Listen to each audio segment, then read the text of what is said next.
What's up, everyone? Welcome back to another review, and this time we're taking a look at Land of the Dead, written and directed by George A. Romero. This is the fourth installment into the Living Dead franchise. The overall plotline of Land of the Dead is as follows. Okay, so the story has to deal with a zombie assault in Pittsburgh, Pennsylvania, where a feudal-like government has now been established, with this man named Paul Hoffman, played by Dennis Hopper, as its ruler, or leader, if you will. So, yeah, that's the basic premise of Land of the Dead. Let's briefly go over this movie as fast as we can. So, overall, I didn't hate Land of the Dead. I actually think Land of the Dead was decent. I thought it was okay. Its story is not as engaging as Dawn or Day. I put this movie on the same level as Night, though maybe a rung or two below Night. Yeah, Land of the Dead is... This movie came out in the year 2005, so this movie has that modern day feel to it, where it's big and bombastic and more larger scale, and it doesn't really fit the tone of the Living Dead movies, because the Living Dead movies always work best as being very, very small scale. So when you watch those first three movies, which are very small scale, and then you watch Land of the Dead, it's almost as if George Romero is trying to make the thing feel bigger than what it really is, when it really works best as just pockets of people trying to survive an apocalypse. But that's not to say that Land doesn't have anything to give. At the end of the day, I do think this is a very entertaining movie. It's got a good cast of actors. You got Dennis Hopper, you got John Leguizamo, you got character actor Robert Joy in this thing. You got Asia Argento in this thing. So it's not like this movie doesn't have any talented actors, because for the most part you do.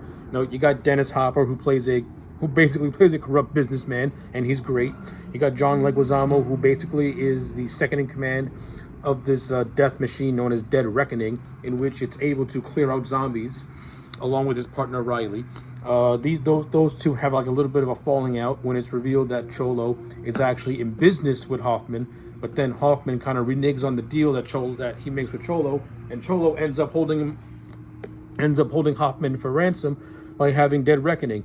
With Cholo's plan is to basically use Dead Reckoning to tear down this place called Fiddler's Green, which is the community that Hoffman has created.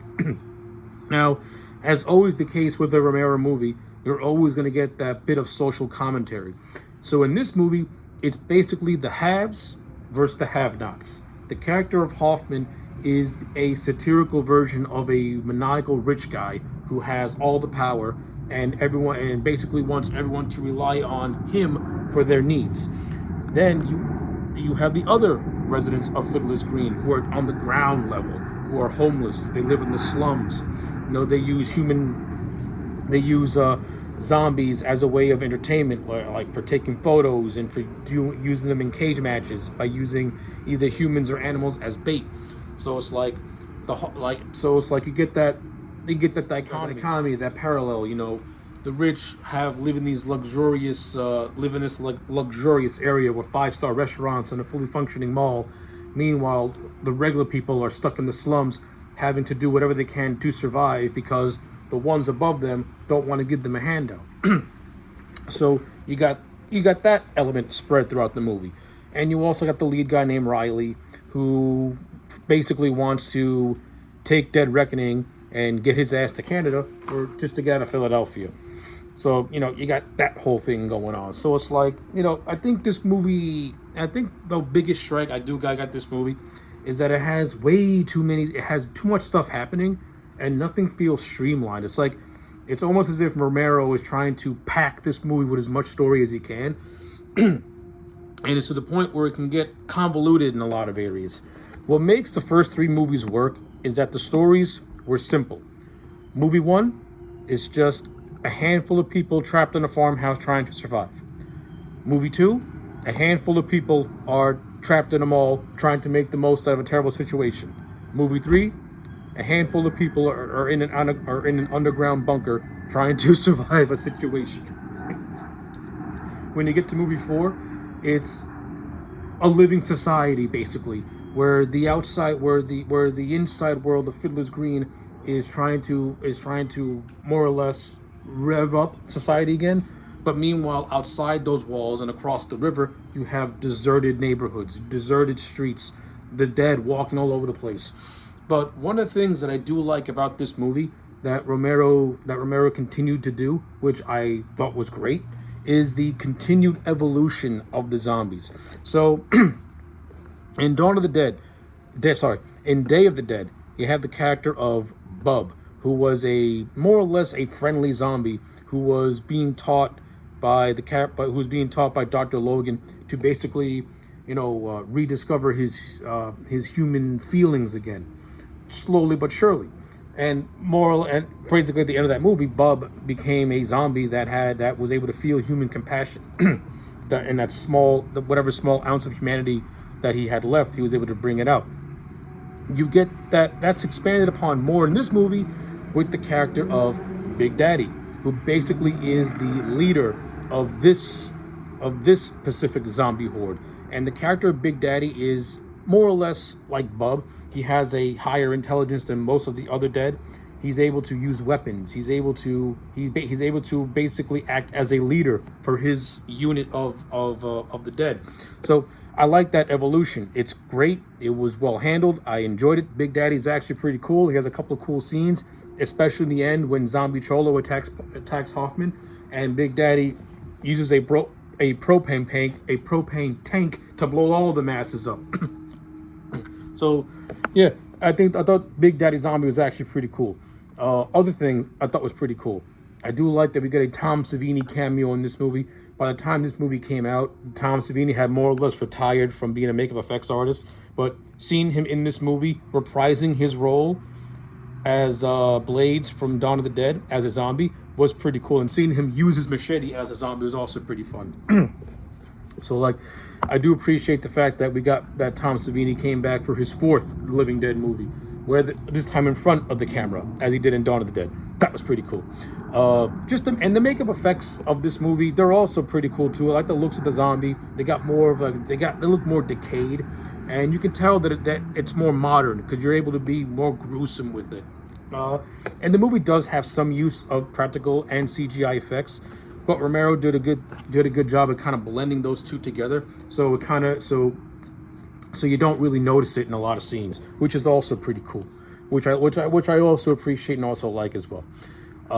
In terms of the characters in this movie, like I said, no one really stands out in terms of characters. Just because you got good performances, it doesn't mean you got good characters. If anything, the only character that kind of sort of stands out is the character of Hoffman, basically because Dennis Hopper gives a thankless role some charisma, because Dennis Hopper is a very charismatic actor. So he's able to bring that Dennis Hopper energy into a role that can pretty much be on paper as the most generic thing in the world. But the lead hero of the piece, Riley, he's very generic. He's extraordinarily forgettable. The only good thing about Riley is that he is a good guy, and when Fiddler's Green is under siege by the zombies, his first effort is to take Dead Reckoning and try and save as many people as he can by mowing over there. So I kind of like that. That was pretty cool. The character, and like I said, the character of Cholo, played by John Leguizamo, he also has a nice little side story going for him, where he has a bit of a bone to pick with Hoffman.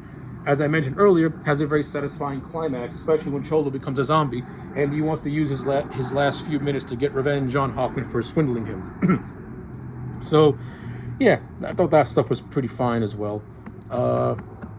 What else? I don't know. I don't really have a whole lot to say about Land of the Dead.